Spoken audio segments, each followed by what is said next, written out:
The community plays an enormous role in keeping children safe. Schools, childcare centres, GPs, they're often the first port of call, maternal and child health nurses, but also the next door neighbour.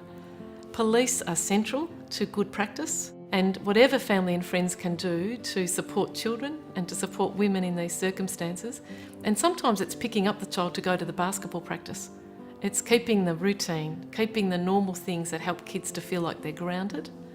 Sometimes those practical things are what women need most.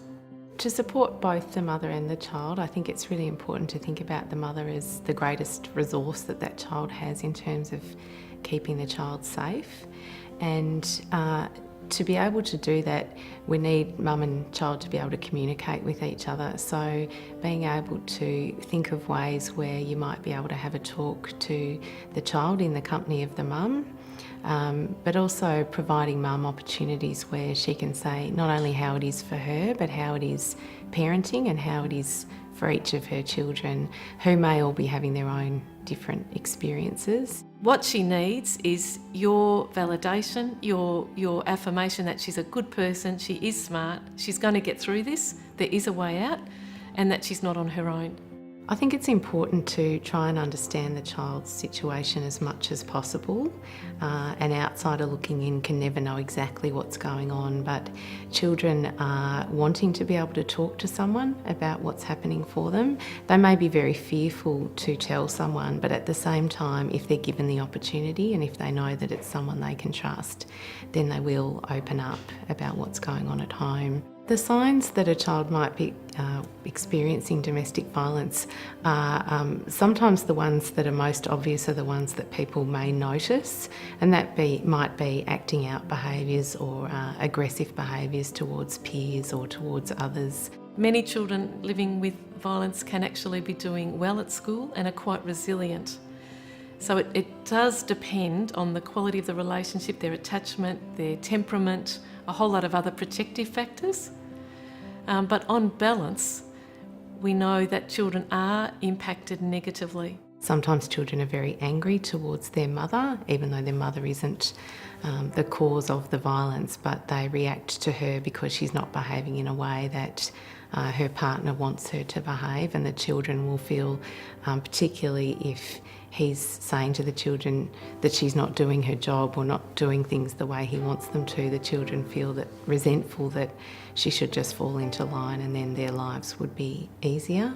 Sometimes women will be very scared and almost overcompensate with the children, and they've lost confidence in their mothering, in their parenting. Reassuring her she's doing the right thing by setting appropriate limits, expecting kids to be respectful, setting consequences, establishing routines, bedtimes, set structure for the kids. That will help the kids to calm down actually and to feel safe.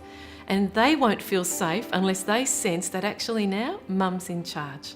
Conversations that families and friends can have with women who are mothering children and trying to sort out how do I manage? Do I go? Do I stay? Or how do I leave safely? Because often the planning for the leaving is so important that it's done safely. We talk a lot about helping children and mothers safety plan. So what that means is that in the event that they're feeling unsafe, they've thought through some of the things they might be able to do to either protect themselves or seek protection from others. Now, of course, with the laws, it would be important to keep in mind that if you suspect that that child's being abused, then you could contact the Child Protection Service locally and have a talk to them. Child protection can play a varied role, really, depending on the circumstances. But the whole ethos is around trying to preserve the children in the family and not to take children away, but to do the opposite, to help children to be safe, to have stability at home and to promote their development. In the event of immediate concerns about safety, of course, we would recommend to call the police. But I think over a period of time it's important just to be mindful of what's happening for the family and make those opportunities to have a little chat or notice how that person's feeling, how that child's feeling, and then decide what you might do. You may need to talk to someone else to get some advice about what to do.